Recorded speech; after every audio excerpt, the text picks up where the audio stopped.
Всем привет! А вы знаете, что обыкновенная сосновая пыльца очень полезна для организма человека и имеет огромное количество лечебно-профилактических свойств? И это чудо природы находится рядом с нами. Сосны уже цветут. Еще в древних лечебных трактатах, которым более 2000 лет, упоминаются чудодейственные свойства сосновой пыльцы. Возможно, вы слышали выражение «пища богов». Так вот, сосновая пыльца имеет к этому прямое отношение, но об этом чуть позже. Вспомните, где рядом с вашим домом растут эти красавицы, и не поленитесь подойти, посмотреть, потрогать. Постарайтесь ощутить его воздух, тонкий, свежий, сладковатый. И чем гуще растут сосны, тем этот аромат ощутимей, он более явный.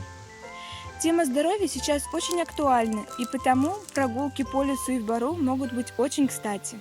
И возможность сделать это в пору цветения сосен продлится недолго, так что по возможности и на будущее. Не пропускайте!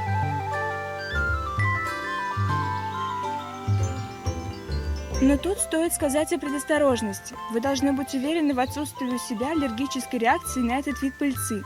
Если такая реакция есть, то лучше общение с соснами на этот период избегать или сильно ограничить.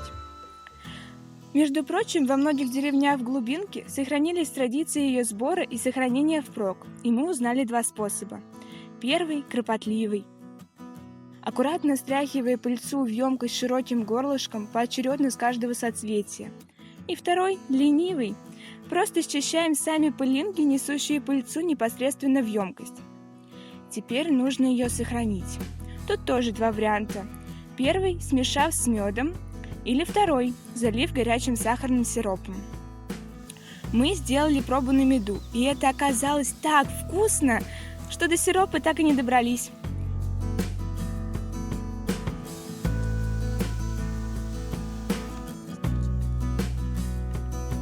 Получается очень даже быстро и очень вкусно, необычно. Наверное, такая она, пища богов.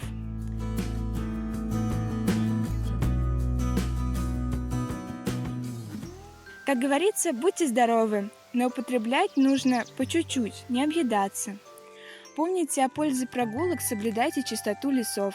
И, кстати, ближайший к нашему содружеству поселение Небольшой Бор находится между Песчаным карьером и Высокушей. На этом все. С вами была Ксения Биценко, Ладное ТВ. Всем пока, до скорой встречи.